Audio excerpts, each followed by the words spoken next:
آئیے ذرا ان جملوں پر توجہ کیجیے گا۔ امام حسن کا یہ وصیت نامہ میں منتہی الاعمال سے آپ کے سامنے پڑھ رہا ہوں۔ شیخ عباس قمی علیہ رحمہ کی بہت مشہور کتاب ہے، اس کا اردو ترجمہ محسن قوم جناب علامہ صفدر حسین نجفی صاحب نے بہت پہلے کیا تھا۔ یہ اویلیبل بھی ہے باہر بھی، اگر آپ بک سٹالز پر دیکھیں تو آپ کو مل سکتا ہے۔ اس کی جو پہلی جلد ہے اس کا صفحہ نمبر 279 پیج نمبر 279، اس پر یہ وصیت نامہ آپ کو امام حسن کا ملے گا۔ اس وصیت نامے کے اندر امام حسن نے ایک واقعہ ہے، اس کے ذیل میں کچھ وصیتیں آ رہی ہیں۔ تفصیلی وصیت نامہ امام حسن کا میری نظروں سے نہیں گزرا، ہوگا ممکن ہے کسی کتاب میں ہو، میری نظروں سے نہیں گزرا، مگر یہ جتنا وصیت نامہ ہے بہت خوب ہے۔ اس کا بھی ایک حصہ میں آپ کے سامنے پڑھوں گا۔ یہ وصیت نامہ جس واقعے کے ذیل میں، اس میں ہو کیا رہا ہے۔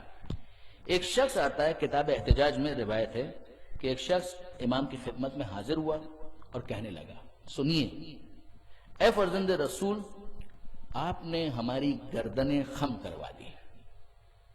یہ امیچور ماننے والے ہیں، آپ نے ہماری گردنیں خم کروا دی، ہم شیعوں کو بنی امیہ کا غلام بنا دیا۔ اب یہ ہے حسن کا تحمل۔ فرماتے ہیں کیسے؟ یہ جو تم کہہ رہے ہو، یہ جو تم نے کنکلوژن ڈرا کیا ہے، کیسے؟ وہ کہنے لگا کہ چونکہ آپ نے خلافت معاویہ کے سپرد کر دی، آپ نے فرمایا، اب امام کے جواب کو سنیے گا، خدا کی قسم مدد کرنے والا کوئی نہیں تھا۔ وہ ایک تعداد، ایک جمعیت جس کے لیے میں نے ابھی اتنی تمہید آپ کے سامنے بیان کی، کہ کوئی پریپریشن تو کرو، بس ایسے ہی منہ اٹھا کر ایسے ہی، اس طریقے سے نہیں ہوگا۔ معجزات کے ذریعے ہی سب کچھ کرنا ہوتا برادران عزیز، تو نہ خانہ کعبہ کے اندر 360 بت ہوتے، نہ فرعون کو اتنی مہلت دی جاتی۔ نہیں، سب کچھ معجزات سے نہیں ہوگا، معجزات کے ذریعے سے تو اسٹیبلش ہوگا کہ یہ اللہ کے برحق نمائندے ہیں۔ بعد میں آپ کو، مجھے، ہم سب کو ایفرٹس کرنی ہے تاکہ چیزیں اپنے منطقی انجام تک پہنچ سکیں۔ فرماتے ہیں اگر میرے مددگار ہوتے تو میں رات دن اس سے جنگ کرتا، یہاں تک کہ خدا میرے اور اس کے درمیان حکم کرتا، یعنی فیصلہ کرتا۔ لیکن میں نے اہل کوفہ کو پہچانا، ان کا امتحان لیا، اور میں سمجھ گیا کہ یہ لوگ میرے کام کے نہیں، ان کے عہد و پیمان میں وفا نہیں، ان کی گفتار و کردار پر اعتماد نہیں، ان کی زبان میرے ساتھ اور دل بنی امیہ کے ساتھ ہے۔ حضرت یہ بات بیان کر رہے تھے کہ اچانک آپ کے حلق سے خون آیا، آپ نے تشت منگوا کر زمین پر نیچے رکھا، پے در پے آپ کے حلق مبارک سے خون آتا رہا، یہاں تک کہ وہ تشت خون سے پر ہو گیا۔ راوی کہتا ہے میں نے عرض کیا اے فرزند رسول یہ کیا ہے؟ فرمایا معاویہ نے زہر بھیجا تھا جو مجھے پلا دیا گیا، میرے جگر تک پہنچ چکا ہے، یہ خون جو تم تشت میں دیکھ رہے ہو یہ میرے جگر کے ٹکڑے ہیں۔ میں نے عرض کیا کہ آپ علاج کیوں نہیں کرواتے ہیں؟ آپ نے فرمایا کل آپ نے روایت سنی تھی 6 مرتبہ کے بعد 7 مرتبہ، 7ویں مرتبہ یہ ہے، اس سے پہلے 2 مرتبہ مجھے زہر دیا گیا، اس کا علاج کیا، یہ تیسری مرتبہ ہے کہ جو قابل علاج نہیں۔ صاحب کفایت الاثر سند معتبر کے ساتھ جنادہ بن امیہ سے روایت کرتے ہیں کہ میں امام حسن کی اس بیماری میں کہ جس میں آپ نے رحلت فرمائی حاضر ہوا، میں نے دیکھا کہ آپ کے سامنے تشت رکھا ہے، آپ کا جگر ٹکڑے ٹکڑے ہو کر اس میں گر رہا ہے۔ میں نے عرض کیا مولا آپ اپنا علاج کیوں نہیں کرواتے؟ آپ نے فرمایا اے بندہ خدا موت کا کس چیز سے علاج کیا جائے؟ میں نے کہا انا للہ و انا الیہ راجعون۔ تو آپ میری طرف ملتفت ہوئے اور فرمایا کہ رسول خدا نے ہمیں خبر دی ہے کہ آپ کے بعد 12 خلیفہ اور امام ہوں گے، جن میں سے 11 سب کے سب تلوار یا زہر سے شہید ہوں گے۔ بس آپ کے قریب سے تشت اٹھا دیا گیا، حضرت کی آنکھوں میں بھی آنسو آ گئے۔ میں نے عرض کیا اے فرزند رسول مجھے کچھ واعظ اور نصیحت کریں، یہاں سے میں چاہتا ہوں میرے نوجوان دوست خاص توجہ کریں۔ آپ نے فرمایا استعد للسفر کا وحصل زادک کا، دیکھو سفر درپیش ہے، اس کی تیاری ابھی سے کرو، زاد سفر ابھی سے حاصل کرو قبل حلول اجلہ، اس سے پہلے کہ وہ دائی آ جائے پکارنے کے لیے، اس سے پہلے اپنے اس سفر کے لیے انتظام کر لو، ورنہ ایبرپٹلی کرنا پڑے گا، اس موقع پر کر نہیں پاؤ گے۔ اب سنیے، فرماتے ہیں جان لو کہ تم دنیا کو طلب کرتے ہو اور موت تمہیں تلاش کرتی ہے۔ جو دن ابھی نہیں آیا اس کے غم اور اندوہ کا بوجھ اس دن پر نہ ڈالو جس میں تم اس وقت ہو۔ ایک ہے پلان کرنا اور ایک ہے اسی کے لیے اپنی جان ختم کر دینا۔ یہ نہیں، پلان کرو مگر یہ نہ ہو کہ تمہارا کل ہم و غم بس یہ دنیا، کل پرسوں ترسوں، پھر 1 سال آگے، 10 سال آگے، 25 سال آگے، 50 سال آگے۔ یہ سوچنا اچھا ہے، a person should be visionary، اس کو پلان کرنا چاہیے، مگر یہ نہ ہو کہ اسی چکر کے اندر زندگی ختم ہو جائے اور آخرت کے لیے کچھ بھی فراہم نہ کر سکو۔ پھر فرماتے ہیں جان لو دنیا کے حلال میں حساب اور اس کے حرام میں سزا ہے، اس کے مشتبہ امور کے ارتکاب میں عقاب اور سرزنش ہے۔ بس دنیا کو اپنے نزدیک ایک مردار فرض کرو اور اس سے صرف اتنا لو جو تمہارے لیے کافی ہے، یعنی یہ تو بالکل اینڈ، آخری، کہ یہاں تک پہنچنے کی کوشش کرو۔ دنیا میں رہو، دنیا کے ہو کے مت رہو۔ دنیا میں رہنا اور ہے، دنیا کا ہو کے رہنا اور ہے، کیونکہ وہ مال حلال ہے تو تم نے اس میں اختیار کیا، اور اگر حرام ہے تو اس کے بوجھ اور گناہ سے محفوظ رہا۔ جتنا تم لوگ وہ تمہارے لیے حلال ہے، جس طرح ضرورت کے وقت مردار حلال ہوتا ہے، اور اگر عتاب ہوا بھی تو وہ بہت تھوڑا ہوگا۔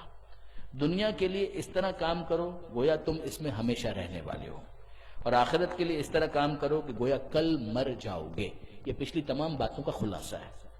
دنیا میں اس طرح رہو کہ جیسے تمہیں ہمیشہ رہنا ہے۔ ہمیشہ کا مطلب کیا ہوا؟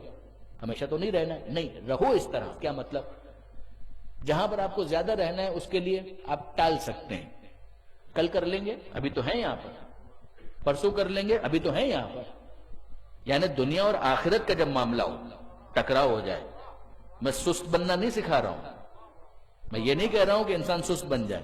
جب دنیا اور آخرت ان دو چیزوں کا آپس میں ٹکراؤ ہو جائے تو انسان کیا کرے؟ دنیا کے معاملے کو اس طرح ٹریٹ کرو کہ جیسے ہمیشہ یہاں پر رہنا ہے، کل کر لیں گے۔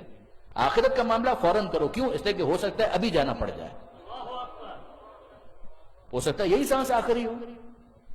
تو آخرت کا جو معاملہ ہے اس کے لیے تیزی دکھاؤ، جو دنیا کا معاملہ ہے اس کو اگر ڈیلے کرنا پڑے تو اس کو ڈیلے کرو، یعنی اس کو قربان کرو، اس کو قربان مت کرو۔ پھر اس کے بعد فرماتے ہیں اگر تم یہ چاہتے ہو کہ قوم اور قبیلے کے بغیر تم عزت دار بنو اور سلطنت اور حکومت کے بغیر تمہاری عزت ہو تو گناہ کی ذلت سے نکل کر اطاعت خدا کی عزت کی طرف چلے آؤ۔ قوم، قبیلہ بہت بڑا سپورٹ ہوتا ہے، کسی کے پاس پاور ہے، ایک بہت بڑی سپورٹ ہے، مگر امام فرماتے ہیں اگر اس کے بغیر تمہیں عزت چاہیے نا تو یاد رکھو خدا سے بڑا سپورٹر کوئی نہیں ہو سکتا۔ اگر اطاعت کی ذلت سے نکل آئے تو وہ خدائے عزیز تمہیں صاحب عزت بنا دے گا۔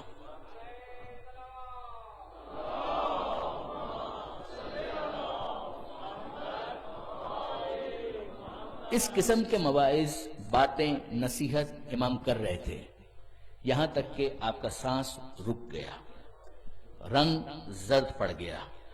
امام حسین اسود بن الاسود کے ساتھ دروازے سے آئے، امام نے اپنے بھائی کو گلے لگا لیا، سر اور پیشانی کے بوسے دیے، ان کے پاس بیٹھ گئے، بہت سی راز کی باتیں ایک دوسرے سے کرتے رہے، حسن حسین سے۔ پھر اسود نے کہا انا للہ و انا الیہ راجعون، گویا اسے امام حسن کی شہادت کی خبر ہو گئی۔ آپ نے امام حسین کو اپنا وصی قرار دیا، ان سے اسرار امامت کہے، ودائع خلافت ان کے سپرد کیا، اور آپ کی روح مقدس نے ریاض القدس کی طرف پرواز کی۔ یہ ہے وہ جو باتیں میں آپ کے ساتھ کرنا چاہ رہا تھا۔ اب برادران عزیز، بہرحال وہ وقت آ گیا کہ جب ہمیں بڑے نواسے کے ان مسائل کو یاد کرنا ہے کہ جس کے بعد تابوت برآمد ہو جائے۔ 50 ہجری، 40 ہجری میں امیر المومنین کی شہادت ہے، 6 مہینے ظاہری حکومت، باقی ایام امامت کے تو ہیں ہی جو اصل مقصد ہے، اور امام حسن مجتبیٰ کو زہر دیا جاتا ہے. ایک مرتبہ نہیں، کئی مرتبہ امام حسن کو زہر دیا گیا. بعض کتابوں کے اندر، بعض روایات کے اندر بعض علماء نے لکھا کہ 7 مرتبہ زہر دیا گیا ہے. کسی اور امام کو اتنی مرتبہ زہر نہیں دیا گیا. 6 مرتبہ زہر دیا گیا. بعض مقاتل کے اندر میں نے خود پڑھا کہ امام حسن مجتبیٰ روضہ رسول پر آئے، متوسل ہوئے اور اس کے بعد شفا یاب ہو گئے. مگر ظاہر ہے کہ وہ وقت تو آنا ہے کہ جو علم پروردگار میں ہے کہ حسن مجتبیٰ کی شہادت ہو، یہ شرف امام حسن مجتبیٰ کو ملے، اور جو ظالم ہے وہ بھی ایکسپوز ہو، جو مجرم ہے وہ بھی ایکسپوز ہو. مگر عجیب ایک انتظام ہے کہ جو اس موقع پر حضرت ابو الفضل عباس نے کیا. دیکھیے باہر سے افراد آ کر زہر دینے کی کوشش کر رہے تھے، کسی نے کچھ ملا دیا، کسی نے کوئی اور کام کیا. 6 مرتبہ یہ زہر دیا جا چکا ہے. حضرت ابو الفضل عباس آ کر کہتے ہیں کہ آقا مجھے اجازت دیجئے، اب آپ کی حفاظت کا ذمہ میرا ہے، اب پہرے کی ذمہ داری میری ہے. میں کسی اور کو آپ تک اس طرح سے آنے نہیں دوں گا کہ وہ آپ تک پہنچ سکے، اپروچ کر سکے. اور جس کے بعد حضرت ابو الفضل عباس نے انتظامات سنبھال لی. اب ظاہر ہے کہ کوئی بھی امام حسن تک باہر سے نہیں آ سکتا، اور امیر شام کو انتخاب کرنا پڑا گھر کے اندر موجود جودہ بنت اشج کا. اس کو لالچ دیا گیا. یہ دنیا اگر ایک انسان حرام سے کمانا چاہے تو پھر اتنی بڑی خیانت بھی ہو جاتی ہے. جودہ بنت اشج تک زہر پہنچایا گیا، وہ زہر کہ جس کے بارے میں کتنا ہی مبالغہ ہو، مگر سوچئے کہ اس کی شدت کتنی زیادہ ہوگی. کہ پیغام یہ تھا کہ یہ زہر اتنا سخت، اتنا تلخ، اتنا مؤثر ہے کہ اگر دریا کے اندر ڈال دیا جائے تو دریا کی ساری مچھلیاں اس زہر کے اثر سے مر جائیں گی. وہ زہر جودہ تک پہنچایا گیا.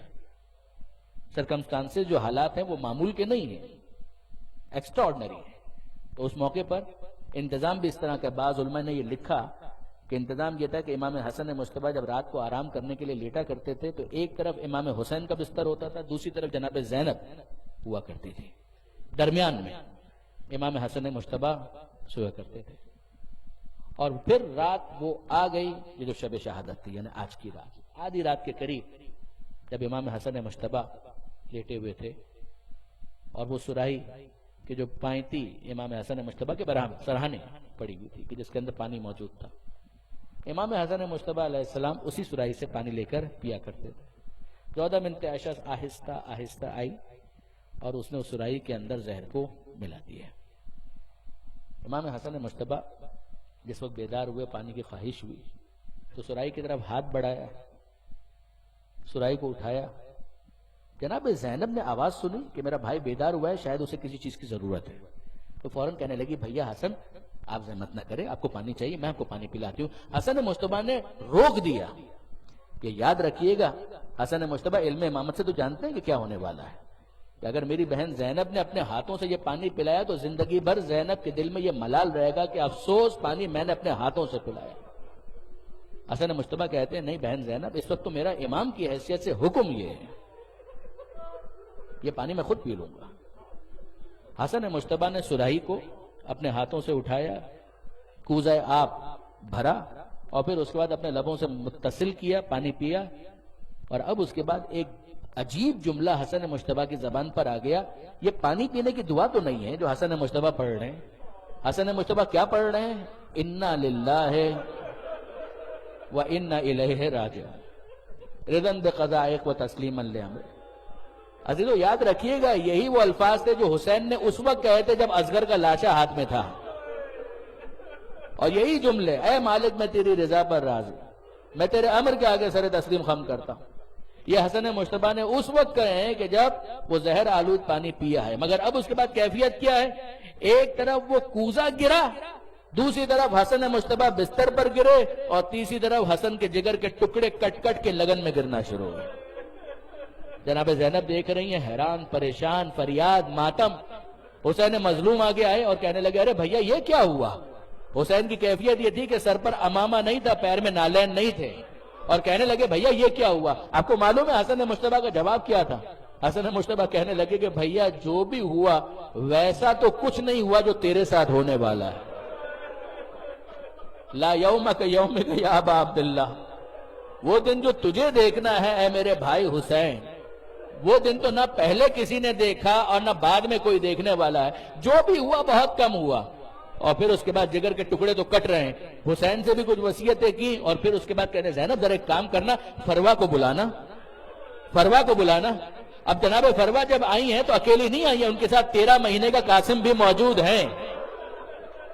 اور اس موقع پر حسن مجتبیٰ نے یہ کہا، اے فروا اس بچے کی حفاظت کرنا، اور یہ تعویذ ہے اس تعویذ کی بھی حفاظت کرنا۔ اس وقت بھی حسن مجتبیٰ کو کربلا کا خیال ہے کہ میرا قاسم میرا نمائندہ بن کر میری طرف سے میرے بھائی حسین پر اپنی جان قربان کر دے۔ زہر کا اثر بڑھتا چلا گیا، اور پھر اس کے بعد وہ وقت آیا کہ جب حسن مجتبیٰ نے یہ کہا، السلام علیکہ یا جدہ، السلام علیکہ یا ابتا، السلام علیکہ یا امی، اے نانا رسول خدا میرا سلام قبول کیجئے، اے بابا علی مرتضیٰ میرا سلام قبول کیجئے، اے میری ماں فاطمہ زہرا میرا سلام قبول کیجئے۔ جناب زینب پریشان ہو کر کہتی ہیں، اے بھائیا حسن کس کو سلام کر رہے ہو؟ اور حسن کہتے ہیں یہ میرے نانا بھی کھڑے ہیں، یہ میری ماں بھی موجود ہے، یہ میرے بابا بھی موجود ہیں۔ اور بس حسن مجتبیٰ کی روح پرواز کر گئی، اور حسین مظلوم کیا کر رہے ہیں اس موقع پر؟ حسین اور زینب جنازہ حسن کو تیار کرتے ہیں۔ حسن کی وصیت حسین کے ذہن میں ہے، جنازہ تیار ہوا، مگر عزیزوں عجیب بات یہ ہے کہ تاریخ کا پہلا اور آخری جنازہ ہے جو گھر سے گیا ہے۔ زینب تو بین کر کے رخصت کر رہی ہے، وہ حسنہ کہہ کر ماتم کر رہی ہے، مگر جنازہ رخصت ہو گیا۔ زینب سمجھ رہی تھی کہ اب تنہا ماتم کرنے کا وقت آ گیا، اب تو بھیا حسین دفنا کر جب واپس آئیں گے تو بھائی اور بہن ایک دوسرے کو پرسا دیں گے، مگر یہ تاریخ کا پہلا جنازہ جو گھر سے گیا ہے دفن ہوئے بغیر واپس آیا۔ اور جب دفن ہوئے بغیر وہ جنازہ واپس آیا ہے تو جناب زینب نے دیکھا کہ وہ جنازہ تیروں میں چھپا ہوا ہے، تیروں میں وہ جنازہ، وہ تابوت تیروں میں چھپا ہوا ہے۔ 70 تیر حسن مجتبیٰ کے جنازے پر تھے۔ زینب سوال کرتی ہے، بھیا حسین یہ کیا ہوا؟ ارے بھیا کے جنازے کو تدفین کے لیے لے کر گئے تھے، یہ واپس کیسے آ گیا؟ حسین کہتے ہیں زینب باقی باتیں بعد میں، پہلے تو ذرا مل کر یہ تیر نکال لیں تاکہ پھر ماں کے پہلو میں لے جا کر بقیہ میں اپنے بھائی کو دفن کر دوں۔ دونوں بھائی بہن بیٹھ گئے اور ایک ایک تیر چننے لگے، روتے جاتے ہیں اور تیر چنتے جاتے ہیں۔ مگر عزیزوں زینب کو یہ منظر 11 محرم کو بہت یاد آیا، 11 محرم کو بہت یاد آیا، جب رخصت ہو رہی تھی کربلا سے، حسین کے لاشے پر آئیں اور آ کر یہ کہنے لگے، بھیا حسین زینب شرمندہ ہے، زینب تجھ سے شرمندہ ہے، کل بھائی حسن کا لاشا تھا، جنازہ تھا، تابوت تھا، میں نے اپنے ہاتھوں سے تیر نکالے تھے، بہن شرمندہ ہے، اے بھیا حسین تیرا جسم تیروں میں چھپا ہوا ہے، میں تیر نہیں نکال سکتی، زینب کی مجبوری کا احساس کرنا، میرے ہاتھ پسے گردن سے بندھے ہوئے ہیں، زینب تیر نکالے تو کیا